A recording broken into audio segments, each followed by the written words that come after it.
Hello, you got me? I've got you now, loud and clear, Brendon. So you are in New York right now. You're on the end of a phone, but I don't know where. Paint me a picture. What's around you? We're at our show in between Boston and New York. We're in a place called Guilford, New Hampshire. They've got like a life-size chess board and all kinds of activities. It's really crazy. That sounds good. What's the catering serving up today? I've been running around all morning. I'm going to go check after this call, though. Probably something hearty, something like meatloaf or something. Yeah. Like that. Hey, listen, do you know what? This having some phone troubles is the least of our worries in the UK. We've had a crazy few days. We were looking over to the US thinking you were having a crazy time of it, but it's just gone nuts in the UK right now. Have you been keeping across what's going on over here? Yeah, I've been hearing about that. We're having a linear thing, so yeah, I feel for you guys. That sucks, man. Well, quite often music has been a force of good, hasn't it? And creativity and art and all the rest of it about spreading good things. And you guys are as busy as ever. Oh man, I believe that wholeheartedly. That music has the power to make a change. I always just want to do something that's exciting to me and something that feels positive and uplifting to me. Well, at the very least, yeah, I think that there's nothing more kind of uplifting and makes you happier than going to a gig and sharing that experience with a big crowd of people and coming away with a big smile on your face. Absolutely. Absolutely. So the world needs more of that. And fortunately, you guys have got a tour. Yeah. You're taking in the UK, Manchester, Cardiff, and a couple of shows in London later this year. Now, listen, Brendon, I've got to say this. I've got a producer here she's only got headphones on.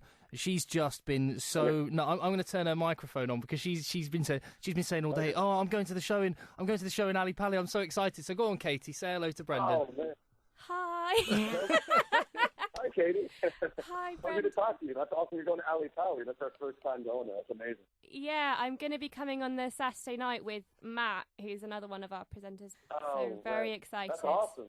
So excited. Brendon, you know how people who get really nervous and then they start like twiddling fingers and thumbs and twiddling their hair and looking all looking like school kids. Yeah, I know. I can imagine you doing that. All right, there you go, Katie. Katie. Anyway, you just got that vision of her all fangirling and in the background. But hey, listen, something else as well. I mean, I know from live shows that Bohemian Rhapsody, one of the greatest pieces of music ever recorded, isn't something that's new to you. That's something that you've played many times at live shows. But to have it associated with a movie and put up on a pedestal for people that maybe weren't Panic at the Disco fans going to shows, that must be pretty cool as well. And brave. Oh man, no, I mean, yeah, it's kind of an undertaking. I mean, I knew that going into it. Even for me, I just had so much fun playing that live. So I just jumped in and we just said, we're just going to do this thing, and then it ended up being so awesome. It must be a scary prospect for any musician to take on someone else's work, particularly something that's so iconic and so legendary. Oh my God, that it's I just think it took a big bit of bravery and some big cojones to take that from your own live show to the world. Hey, everyone, listen to this, and I say fair play.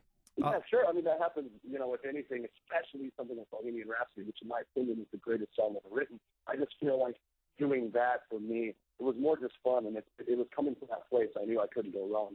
Listen, I really appreciate your time, Brendon. It's been great, especially in between shows and this. But listen, there's one more thing I've got to ask you to do. I ask everyone that comes on, whether they're a musician, comedian, actor, whatever. So in the UK, there's this big radio show on the BBC called Desert Island Discs. What I do is something much more highbrow, much more important. Desert Island Bisques. If you were stranded on a desert island for the rest of your days and you could only take one type of biscuit with you, what would you take? What type of biscuit? Yeah, I know in America you have like biscuits and gravy. I don't mean that type of biscuit. The type that we dunk in our tea and have in the afternoon with a cup of tea. I'm a classic guy. I like chocolate chip biscuits. Just give me like a couple little pieces of chocolate in there. I'm good. Brendon, see, I told you it was a highbrow, intellectual topic, and I'm glad you took it as seriously as it needed to be taken. Listen, Brendon, thanks so much for your time. Say hi to the rest of the guys, and make sure, I'll just say it again, the people in the UK, make sure you check out the few dates, because any tickets, if there are even any available, will be snapped up in no time, so go check them out. Brendon, all the best to the guys at Panic at the Disco. Looking forward to seeing your tune on Suicide Squad, and take care, man. Speak to you again soon. Yeah, I hope so. Thank you so much for talking with me. You guys have a good day.